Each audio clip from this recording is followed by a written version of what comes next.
Hello everybody and welcome to the 2011 Giants season. I'm Ralph Vacchiano, the New York Daily News, outside the Giants practice facility here in the rain, the things I'm willing to do for you. First of all, let me say that no Giants were hurt in the making of this video. And I know that's rare. This actually might be the only thing that hasn't hurt any Giants this summer. As you know, it's been a terrible year for injuries so far. Jonathan Goff, Terrell Thomas, Marvin Austin, Bruce Johnson, Clint Sintom, all gone for the season. Osi Umenyiora, Prince Amukamara, both out probably until October. It's been nothing but doom and gloom here, especially when you factor in the losses of Kevin Boss, Steve Smith, and well, honestly, if you haven't turned over to the Jet stream by now, I guess you're still interested in your team despite all the doom and gloom.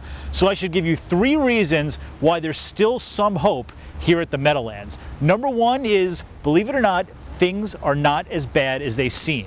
The Giants are actually better positioned to withstand some of these injuries than most teams. You think about it, 2 of their big ones, Osi Umenyiora, Prince Amukamara, Terrell Thomas at cornerback, and obviously Osi at defensive end, they had first-round picks ready to step right in. Aaron Ross, a first-rounder in 2007. Jason Pierre-Paul, a first-rounder from last year. Usually teams don't have that kind of ready-made talent, and the Giants even have a promising young linebacker in Greg Jones who can step right in for Jonathan Goff. So that's number 1. Number 2, neither of the running backs are hurt, and that is big because Brandon Jacobs and Ahmad Bradshaw combined for 2,000 yards last year in a year that most people don't think was very good for them. In fact, they don't think it was very good for them. If you watch them this summer, you know that they ran with determination. Brandon Jacobs with a lot of power, a lot of speed. With a rebuilt offensive line that may be a little shaky at first, there's no reason why they can't hit 2,500 yards this year. So that could power this offense. And the number 3 reason why you should be excited about this team despite the doom and gloom,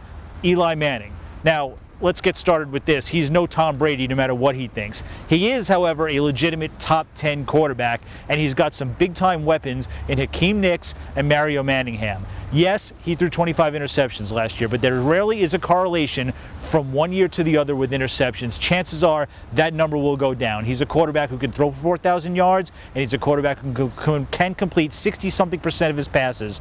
He is very, very good, and that passing offense at times can move the ball and score at will. So you've got 3 reasons to be excited despite all the doom and gloom and the injuries. Of course, it's been about 5 minutes, so I better go check and make sure there were no other injuries that'll ruin the rest of the season. For more on all of that, make sure you stay tuned to The Blue Screen and follow @TheBlueScreen on Twitter all season long.